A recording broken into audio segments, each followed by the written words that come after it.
ഇസ്തിഗ്ഫാർ കൊണ്ടാണ് എന്നെ മനുഷ്യർ ഹലാക്കാക്കുന്നത് എന്ന് ശൈത്താൻ പറഞ്ഞിട്ടുണ്ട്, ഇബ്ലീസ് പറഞ്ഞിട്ടുണ്ട് എന്ന് മുഹമ്മദ് മുസ്തഫ. ഞാൻ മനുഷ്യരെ ദോഷങ്ങളെ കൊണ്ടും തെറ്റുകളെ കൊണ്ടും ഹലാക്കാക്കും. അപ്പൊ അവര് ലാ ഇലാഹ ഇല്ലല്ലാഹ് കൊണ്ടും ഇസ്തിഗ്ഫാർ കൊണ്ടും എന്നെ ഹലാക്കാക്കുന്നു, അവർ വിജയിക്കുന്നു എന്ന് ഇബ്ലീസ് വിളിച്ചു പറയുന്നു എന്ന് മുഹമ്മദ് മുസ്തഫ സല്ലല്ലാഹു അലൈഹി വസല്ലം. അതുകൊണ്ട് പരമാവധി ഇസ്തിഗ്ഫാർ വർദ്ധിപ്പിക്കണം.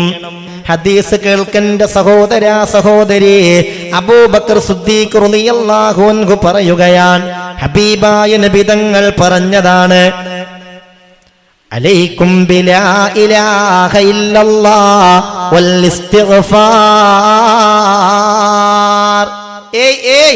നിങ്ങൾ ലാ ഇലാഹ ഇല്ലല്ലയും അസ്തഗ്ഫിറുല്ലാഹൽ അലീം എന്ന വചനവും മുറുകെ പിടിക്കണേ എന്ന് മുഹമ്മദുർ റസൂലുള്ളാഹി. ഏതൊക്കെ വചനം?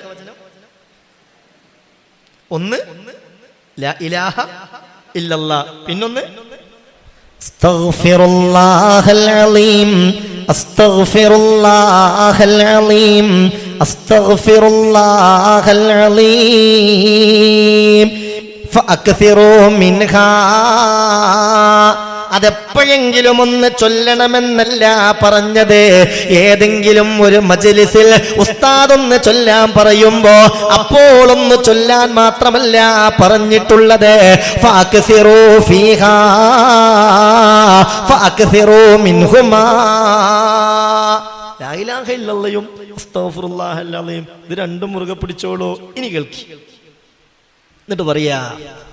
എന്നിട്ട് പറയുകയാണ്, ഫഇന്ന ഇബ്ലീസൽ ലഈൻ, ഇബ്ലീസ് ലഅനത്തുല്ലാഹി അലൈഹി അന്നഹു ഖാൽ, അവൻ പറഞ്ഞല്ലോ, അഹ്ലകതുൻ നാസ ബിദ്ദുനൂബി വൽ മആസി.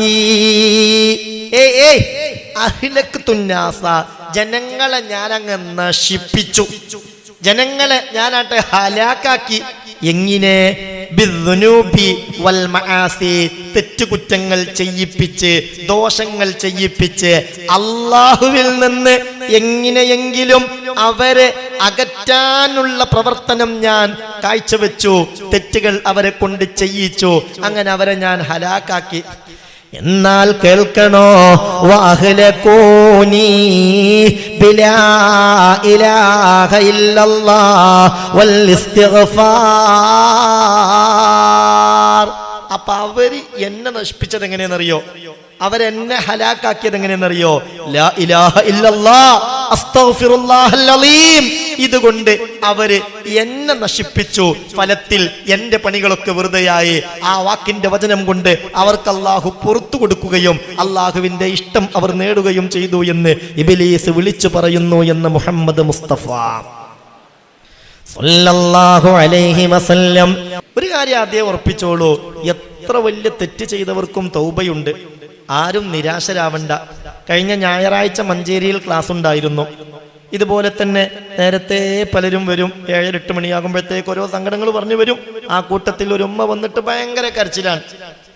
ഭയങ്കര കരച്ചില്, അസ്വസ്ഥത കാണിക്കുന്നു. എന്താ നിങ്ങളെ പ്രശ്നം എന്ന് ചോദിച്ചപ്പോ പറഞ്ഞു, എൻ്റെ അടുത്തൊരു തെറ്റ് പറ്റിപ്പോയി, അതെ എൻ്റെ അടുത്തൊരു തെറ്റ് പറ്റിപ്പോയി, ഞാൻ അള്ളാഹുവിൽ നിന്ന് അകന്നു, ഞാൻ നരകക്കാരിയാവോ, ഞാൻ ഇസ്ലാമിൽ നിന്ന് പുറത്തു പോവോ, ഇന്നലെ ഒന്നും കടന്നിട്ട് ഉറക്ക് വരുന്നില്ല, ഞാൻ ആകെ ആശങ്കയിലാണ്, എനിക്ക് മാനസികാവുന്നു, ഞാൻ പേടിക്കുന്നു എന്ന് പറഞ്ഞ കാര്യം തന്നെ. തെറ്റ് ചെയ്യുന്നതിനെ തൊട്ട് അള്ളാഹു നമ്മളെ കാക്കട്ടെ. നാമീ പറഞ്ഞേക്ക് ഉഷാറായിട്ട്. എന്താ നിങ്ങൾക്ക് പറ്റിയത്? അള്ളാഹു നമ്മളെ കാക്കട്ടെ. ഒരു തെറ്റും ചെയ്യാതെ അള്ളാഹുവിൽ നിന്ന് അകലാതെ റബ്ബിന്റെ പൊരുത്തം നേടി കഴിയാൻ അള്ളാഹു നമുക്ക് തൗഫീക്ക് തരട്ടെ. ഇനി മനുഷ്യരല്ലേ, എന്തോ തെറ്റുകുറ്റങ്ങൾ സംഭവിച്ചു പോയാൽ ഇനി ഞാൻ നന്നാവൂല എന്ന് വിചാരിച്ച് അകലം പാലിച്ചു പോകല്ല ചെയ്യേണ്ടത്. എൻ്റെ റബ്ബ് വലിയ കാരുണ്യവാനാണ്, വലിയ റഹ്മാനാണ്. അള്ളാഹു പറഞ്ഞ തന്നെ, ഖുൽ യാ ഇബാദിയല്ലദീന അസ്റഫു അലാ അൻഫുസിഹിം ലാ തഖ്നതു മിർ റഹ്മത്തില്ലാഹി യഗ്ഫിറുദ്ദുനൂബ ജമീഅ. അള്ളാഹുവിൻ്റെ റഹ്മത്തിൽ നിന്ന് എത്ര വലിയ തെറ്റ് ചെയ്തവരും ആശ മുറിയരുതേ എന്നല്ലേ അള്ളാഹു റബ്ബുൽ ഇസ്സത്ത് പറഞ്ഞിട്ടുള്ളത്. ഖുൽ യാ ഇബാദിയല്ലദീന അസ്റഫൂ അലാ അൻഫുസിഹിം, സ്വന്തം തടിയോട് ദുൽമ ചെയ്തവരെ, നരകത്തിൽ എത്താൻ കാരണമാകുന്ന പ്രവർത്തനങ്ങളുമായി കഴിഞ്ഞവരെ, ലാ തഖ്നതൂ മിർ റഹ്മത്തില്ലാഹ്, അല്ലാഹുവിന്റെ റഹ്മത്തിൽ നിന്ന് നിങ്ങൾ ആശ മുറിയരുത്, നിരാശരാവരുത്. യഗ്ഫിറുദ്ദുനൂബ ജമീആ, എല്ലാ തെറ്റുകളും പൊറുക്കുന്നവനാണ് അവൻ. ഇബ്നു മസ്ഊദ് റളിയല്ലാഹു അൻഹു പറയുന്നുണ്ട്, അള്ളാഹുവിന്റെ ഖുർആനിൽ 6000 ചില്ലാനം ആയത്തുകൾ ഇറങ്ങിയിട്ടുണ്ട്. എന്നാൽ ഞങ്ങൾ സഹാബിമാര് ഏറ്റവും സന്തോഷിച്ചത് ഈ ആയത്തിറങ്ങിയപ്പോഴാണ്. ഏതായത്ത്? മനസ്സിലാവണില്ലേ? സ്പീഡ് കൂടിയാ? ഈ ആയത്തിറങ്ങിയപ്പോഴാണ് ഞങ്ങൾ ഏറ്റവും സന്തോഷിച്ചത്. ഈ ആയത്തിറങ്ങിയപ്പോൾ മുഖമൊക്കെ ഇങ്ങനെ മറച്ച് റസൂലുള്ളാന്റെ അടുത്ത് വന്നു വഹ്ശി റളിയല്ലാഹു അൻഹു. ആരാ വഹ്ശി?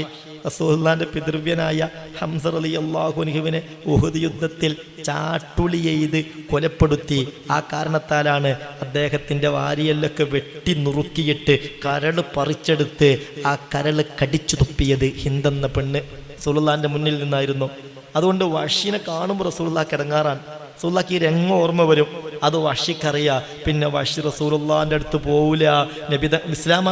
മുസ്ലിമായി പിന്നീട് ഇസ്ലാമിലേക്ക് വന്നു, മുസ്ലിമായതിനു ശേഷം നബി എവിടെ ഉണ്ടെങ്കിലും അവിടുന്ന് അകലം പാലിക്കും. കാരണം എന്താ? എന്നെ കാണുമ്പോൾ റസൂലുള്ളാഹിക്ക് ആ സംഭവം ഓർമ്മ വരും. അപ്പ റസൂലുള്ളാഹിന്റെ കണ്ണ് നിറയും, റസൂലുള്ളാഹിക്ക് സങ്കടാവും. പടച്ചോനെ, ആകെ നിരാശ പൂണ്ട് കഴിയുകയാണ് വഹ്ശി റളിയല്ലാഹു അൻഹു. സഹാബിയാണ്. വഹ്ശി അങ്ങനെ ചെയ്തിട്ടുണ്ടെങ്കിൽ ഞാൻ റളിയല്ലാഹു അൻഹു ചൊല്ലൂല എന്ന് പറഞ്ഞ് വാശി പിടിച്ചിരിക്കണ്ട. അതൊക്കെ കഴിഞ്ഞു, ഒക്കെ അള്ളാഹു പുറത്തെടുത്തു. ഈ ആയത്തിറങ്ങിയപ്പോൾ വഹ്ശി തങ്ങൾ വന്നിട്ട് നബിയോട് ചോദിച്ചു, നബിയെ, ഞാൻ ഈ ആയത്തിൽ പെടുവോ നബിയെ? ഞാൻ വലിയ നിരാശയിലാണ്. ഹബീബായ നബി തങ്ങൾ പറഞ്ഞു, നിന്നെയൊക്കെയും സമാധാനിപ്പിക്കാനാണ് ഈ ആയത്ത്.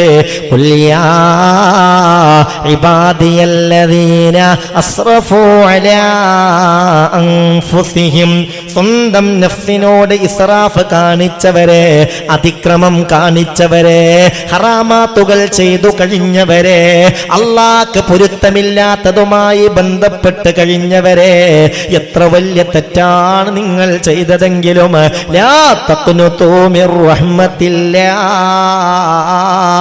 അല്ലാഹുവിന്റെ റഹ്മത്തിൽ നിന്ന് ഒരു കാരണവശാലും ആശ മുറിയണ്ട.